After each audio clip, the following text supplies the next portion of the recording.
Well, hello, folks, and welcome to this episode of Folks Unfettered. I'm your host, Gene Folks. Wanted to come to you real quick to give you a little preview of what's coming up on our program. We have a conversation that will lead us into the area of artificial intelligence. So that's going to be a pretty interesting conversation. We're going to start a new series talking about its integration into our lives and how we're going to use it. I know that some of you may or may not have heard about Chat GPT, but we're going to have an interesting conversation with the CEO of an organization that is moving rapidly into this field. And we know that there's a lot of competition coming from organizations such as Microsoft, some things that they're doing with Chat GPT and Bing, as well as Google, which is really trying to step into that arena. And of course, you know that Apple won't be too far behind.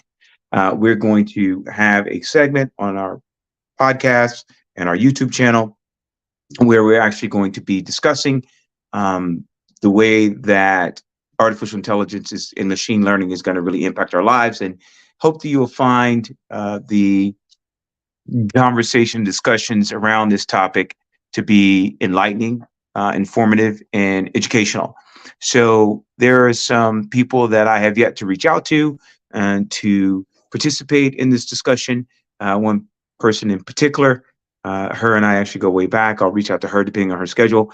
But you also have a conversation with the CEO of an organization that we will be starting our preliminary conversations tomorrow. And then you'll see a new episode coming from us on, of course, our Wisdom Wednesday. We'll be dropping a nugget for you.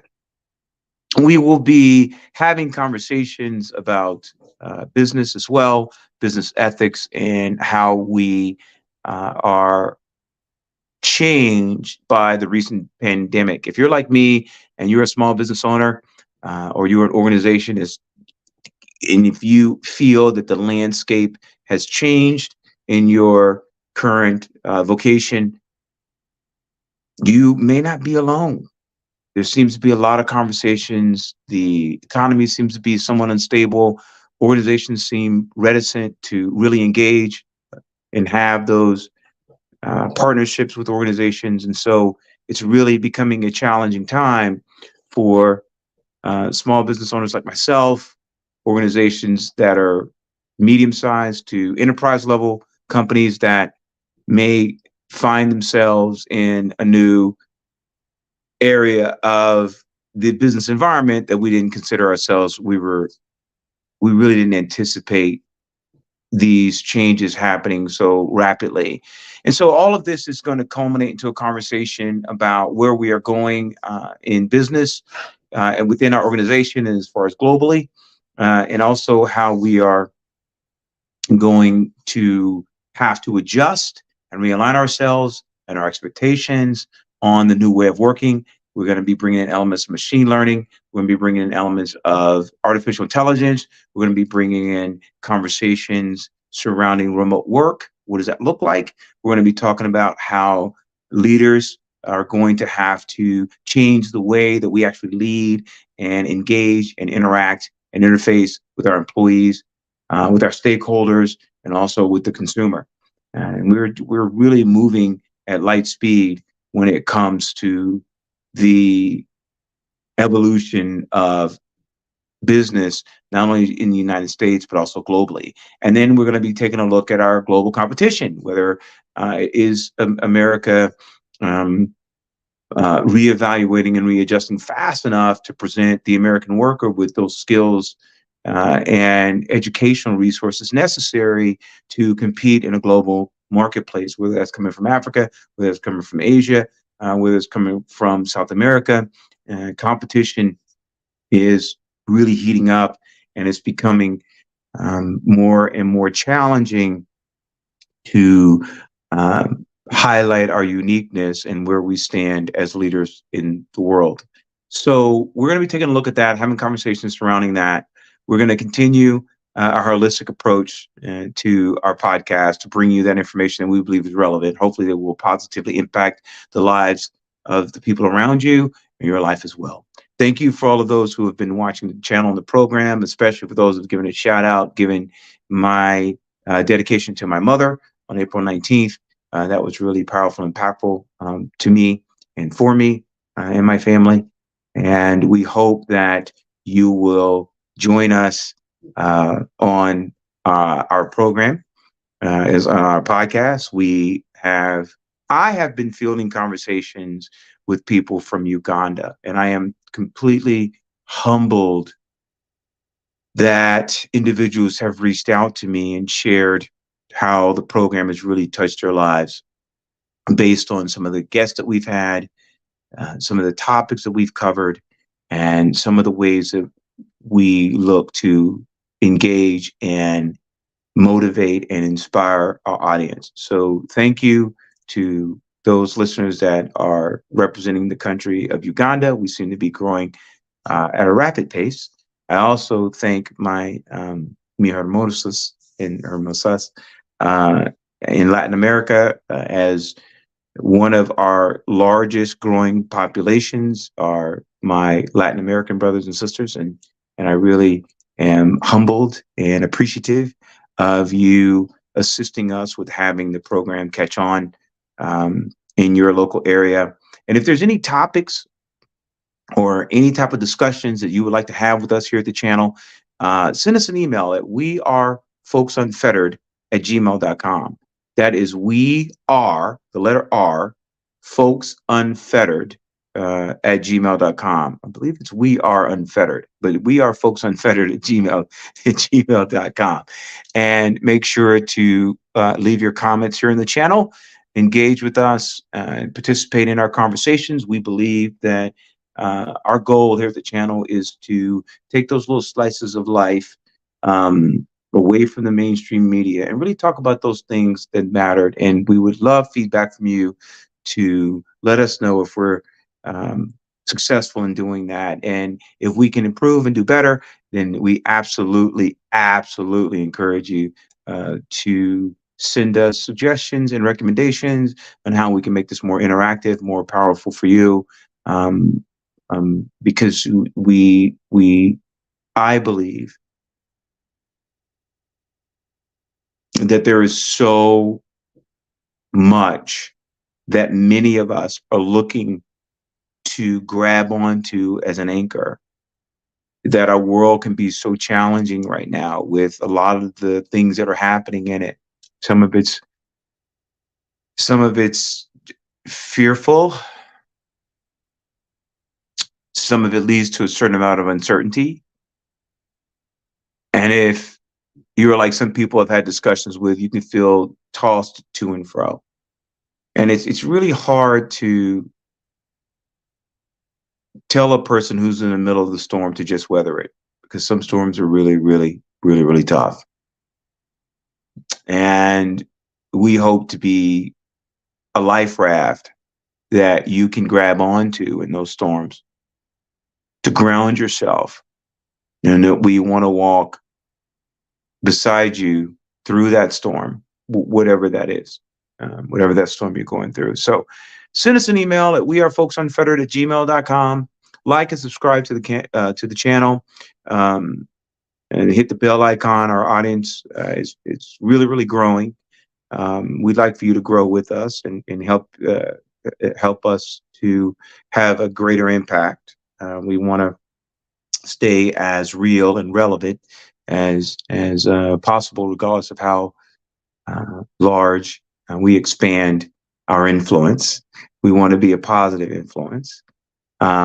There's so much to talk about that you will hear me allude to on the program. As you know, if you've caught the news, on Fox News, Tucker Carlson got fired, and on CNN, Don Lemon was let go. And there's so much happening in the mainstream media. I don't pretend to be a journalist. I don't pretend to be a news anchor. I am just an individual who has lived a life of service, who has a very different way of trying to relate to people. I believe that we live in a time to where we have lost a sense of civility and wisdom when we disagree. And I have found that in my conversations that most people, whether they're on the extreme right or on the extreme left, then when you sit down and have conversations with them one on one, that is not as extreme as one would think. There are a lot of things that a lot of us would like to discuss. We sometimes will go into shouting matches when we have those discussions. Some of our conversations are going to be uncomfortable. Look, I've had conversations with friends of mine who have known me for a very long time, and they're surprised when I have conversations about some of the challenges of being a man of color in America. And there seems to be a hesitancy among some men that I have considered, and women that I've considered to be my brothers and sisters in arms, that have sort of said, "Hey, I want you to kind of, hang out with me and get to know me and help me push my product or do this thing, but let's kind of stay away from the race thing a little bit." And and I'll say on this live broadcast, what I would say to them in private is that if we are friends, if you consider me your brother, if I'm someone that you want to do business with, if I am someone that you would have in your home and I would have in my home, if I'm someone that you will be the godfather of my pet or my children, or I'm the godfather of your pet or your children, if we've had cigars together, or if we've broke bread together, or we've had whiskey together, if we've had heart-to-heart conversations together, we've argued with one another, I am still a black man, and I have those challenges that other men of color have. That sometimes when I leave your homes, that is no guarantee that I'm going to get home safely. That no matter how educated I become, that I am going to be suspect. It's always guilty until proven innocent. It doesn't mean that I love you less, and I hope you don't love me any less. It just means that to ask me to agree with you in spite of the truth and the evidence in front of me, to my detriment and the detriment of my people, is not true friendship. I heard someone say that I would rather be divided in truth than united in a lie. I would rather be divided in truth and united than united in a lie. And, it's something that we're going to have to address. I've been listening to a lot of the black intellectuals from the 60s. One of them has really been James Baldwin. And he said something, and if I misquote him, bear with me. He said something that was powerful to me. He said, if you ask a white person if they would want to become a black person in this country, they wouldn't want to do it. And that's all you would have to say to them, because they know. They know. And if they know that, then they know privilege. I'll go that far as to say that piece of it. And it has taken me a very long time to come full circle, because I've lived a life to where I didn't think that I was as affected as I have been, professionally and personally.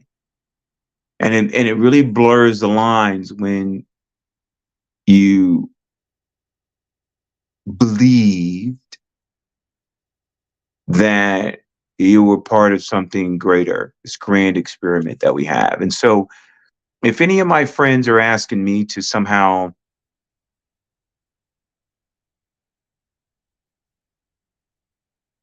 shy away from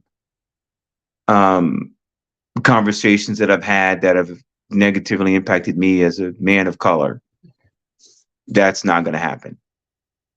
if you are going to ask me to promote your product and yet not participate in the reality of what life is like for me here and others that look like me here, that's not going to happen.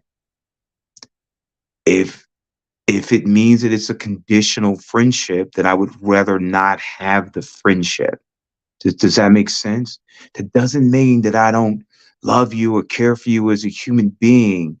It just means that my challenges are different. And I will say this, and I've said this to my friends privately, and I didn't plan for this video to be so long, but it just got me thinking about a conversation that I had with a friend of mine um, last month about this very topic, which really was unfortunate because it's not how I operate, right? So it's funny because my Jewish brethren don't have to explain this. They don't have to explain the atrocities of the Holocaust to people that are not crazy, right? Because you have to be crazy. One, to think it never happened, and two, to not look at the lingering effects on that community. The same way you'd have to be just as crazy not to consider the Holocaust of people that look like me, or genocide that happened in this country and still happening in this country. The fact that you have done things in your youth, in your childhood, in your adulthood, that quite frankly, had I done those same things, as research is showing, that I would not only be put under the jail, but I would be guilty, and probably 20, 30 years of my life would be gone for doing the same thing you did, if I even did it in the first place. So I don't hold conditions on my friends. I understand if you're of Jewish ancestry, Italian ancestry, Irish ancestry, Scottish ancestry. Somehow, when it comes to being of African ancestry, especially in this country, it's a problem. And I don't understand it. I do, but I don't. And I am going to continue to be the human being that you know. I am going to continue to aspire to be the man that I want to be. And I welcome any and all of you that are willing to open your minds, open your hearts to these types of conversations, because they are necessary to have. And not only will I become a better person having these conversations, you will become a better person for having these conversations. We will become a better community for having these conversations, which then leads to becoming a better nation, a better country for having these conversations. We can't keep sweeping this stuff under the rug. And no matter how subtle,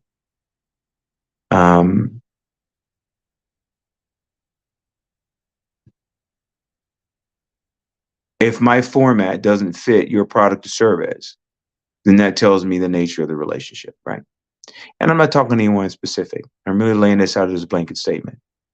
We are an open program with hopefully disparaging conversation. Disparaging the right word? I like differing conversations, debates that are healthy, that moves the conversation forward, right? I like people to disagree with me about certain things. Just come fact-based, not emotional-based. Come fact-based with the conversation. I find it very interesting that when I am talking to people that don't look like me, how all of a sudden they're really offended, right?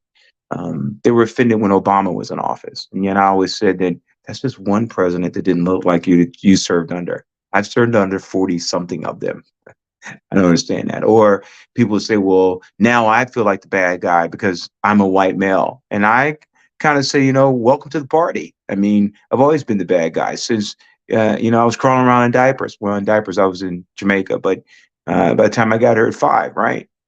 And I know I'm sort of yammering on, and I don't mean to. I think it's just really the nature of this show, of this program, is to have these conversations. You can even look like me and be a really right wing conservative running for Congress, and we can have this conversation about our philosophies and how that looks. And I want you, the audience, to take away from this conversation pieces of not only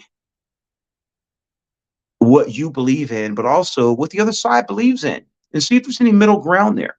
Because I believe we all want the same things, don't we? I believe we all want to grow in a certain way, do we not? Because it people say, well, you've got certain people that are using the system and playing the system and taking advantage of the system, which is somewhat hard for me to believe and accept because the system was never designed for those people. We have to present opportunity and access to opportunity for those people that actually want to do better. Of course, in all groups, we're going to have people that don't want to do better. But in I would like to think that most of us would agree on the big rocks, right? We want safe schools for our children. We want freedom to choose whatever that is, right? We want the right to agree and then also disagree. We want to have enough resources to where we're not just destroying the planet so that we can suck everything out of it, but also so we can have electricity and power and take care of ourselves. We want safe neighborhoods. We want opportunities. We want jobs. We want to be able to retire for those that are going to retire. We want to be able to retire with a somewhat comfortable lifestyle. We want to have a life of peace and equity and liberty and justice for all, right? That's what we claim. Can't just be for some because it's not working. We want to raise our children in relative safety, and we want to provide for our elderly. If we can agree on those things, the fundamental things, then that should lead the conversation towards how do we make it where it's fair and equitable for all people. So part of me is I am a Black man, and I bring a different, unique perspective to how I look at things. I am also very well traveled. I've lived in several countries: Asia, Europe. Obviously, I'm from the Caribbean. Traveled extensively in these 59 years, and I like most people. I like the uniqueness and difference in most people. And whenever I've traveled internationally and I've been asked about my country, I do what I've always done. I stand up for her. I would hope that she would stand up for me. And I would hope that my friends who know me and my colleagues and those people that want to do business with me will do the same thing. We don't have to agree. I provide a platform for people to have these conversations. All are welcome, as long as we have conversations that are civil. They can be heated and passionate, but not disrespectful of anyone. So that's what's coming up on the program. That's a little bit about the folks' unfettered philosophy. We'll remain that, working in that vein. And you get the opportunity just to hear me ramble for a moment. Reach out to us, though. Send us those topics and conversations that you would like to have us discuss on the program. As I said, we're going to be having a unique segment on the show coming up. We'll be talking about artificial intelligence and the metaverse. Um, we've got some really interesting guests. Actually, we have an expert coming on in that field. It's going to be pretty, really, really interesting. I'm really excited about that. I hope you'll get excited about it as well. And as always, folks, I'm that brother of light, dropping wisdom in your left ear and knowledge in your right. Have a good one.